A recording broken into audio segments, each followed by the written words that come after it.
today I want to appreciate the relationship we have with the national government and the Meru County government.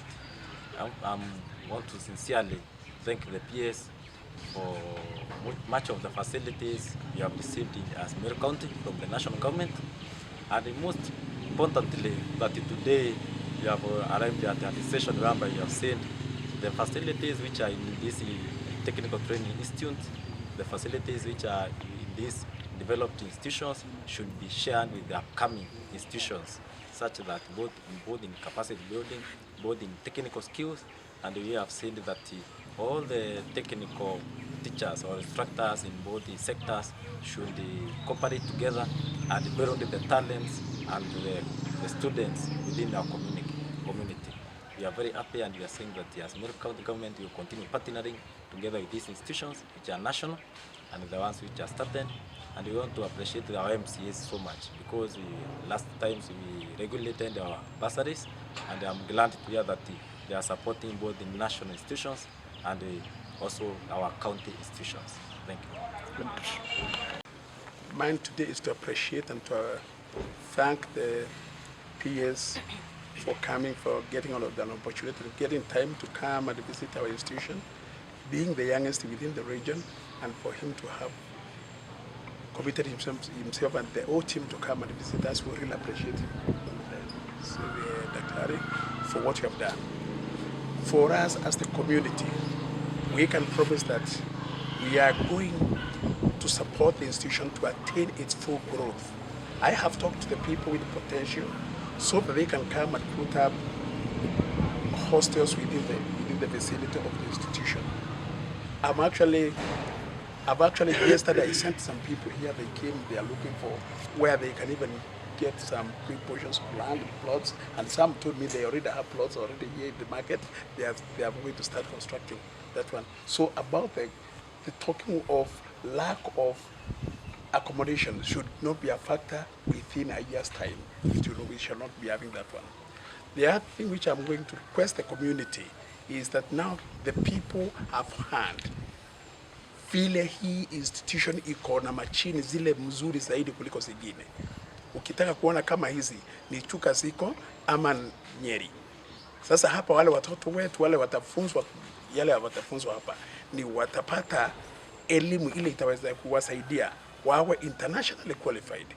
Like you have heard Pierre saying that he will get in contact with his colleague of the transport industry, so that we can be able to partner with the lab set and then our students to join the lab set industry, so that we can participate during the construction and development of the lab set.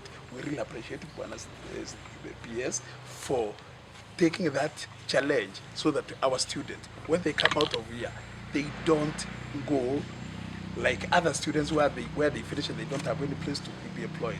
Ours will be students who will come out of here and then joining the working area immediately because of the qualifications we expect to have. Once we have the staff you have promised us we are going to have, I don't see why we should not have students, why we should not have, the institutions should not grow. Now we have witnessed here that since September, of course, we have a very low enrollment. We only have approximately 20 students in total, and these institutes are able to enroll a maximum of 2,000 students, but then as they build more infrastructure they can enroll a lot more students.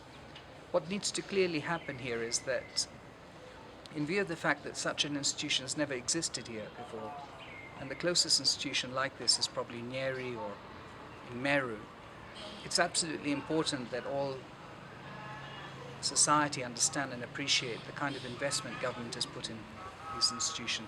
First and foremost, the infrastructure has costed approximately 60 million shillings. Further to that, another 100 million shillings has been put in terms of the equipment, the computer laboratories, the machining rooms, the machining centers, and so on.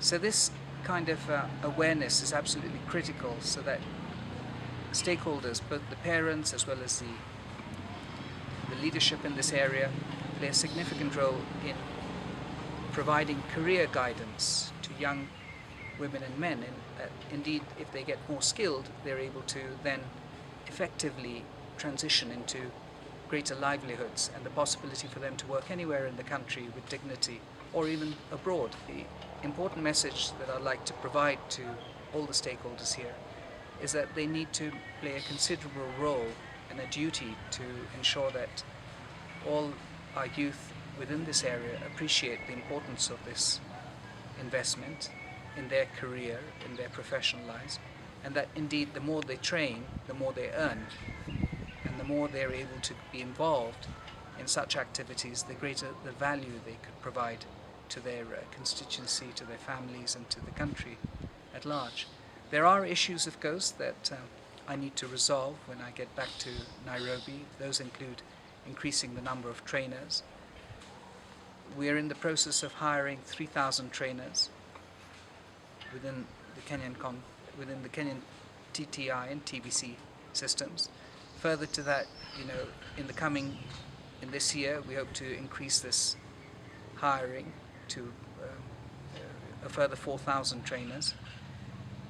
This institution has already benefited by receiving 6 trainers from the first 1,000 that we've hired last year, and it'll continually benefit as the courses and the departments grow. So it's absolutely critical that stakeholders understand this, that they need to play a role in increasing the enrollment so that we're able to invest even more into such institutions for their own benefit. There are requirements with respect to a transformer for additional equipment and equipment that uses a lot of current. And then there are also requirements for water, and from what I understand, the MCA has agreed that he'll support further development of water access for this institution. We have repeatedly discussed this issue within this meeting, that indeed these are community colleges and they require collective leadership and involvement and responsibility to build the necessary infrastructure, provide the necessary equipment, and the progress of this institution. And we look forward to them complementing government efforts, not only in terms of bursaries but other areas, so that such institutions can become very effective. They can be involved in creating hostels so that students from outside this constituency can also come and be trained over here, thereby creating greater social cohesion. So all of these ideas and aspects were discussed in this meeting that we had with all the stakeholders today, with a view of seeing to it that all take their responsibility in order to ensure that we're able to progressively benefit more and more from this institution. One of the other requests that was made is that the LAPSIT corridor is being constructed in this area, which enables students to quickly skill themselves and train themselves so that they are able to be involved in the construction. This has never happened before in the country. When we built the SGR, we did not have such kind of technology side by side, but now we have such kind of technology, and there is absolutely no excuse for students from this area not being trained to international standards and then finding opportunity in LAPSIT projects in areas of pipeline construction, railway construction, any kind of building construction. All of those technologies will use all the systems that we've already invested in this college. And so we look forward to the leadership and the collective responsibility of all stakeholders in this area to support one another in order to achieve access to opportunity.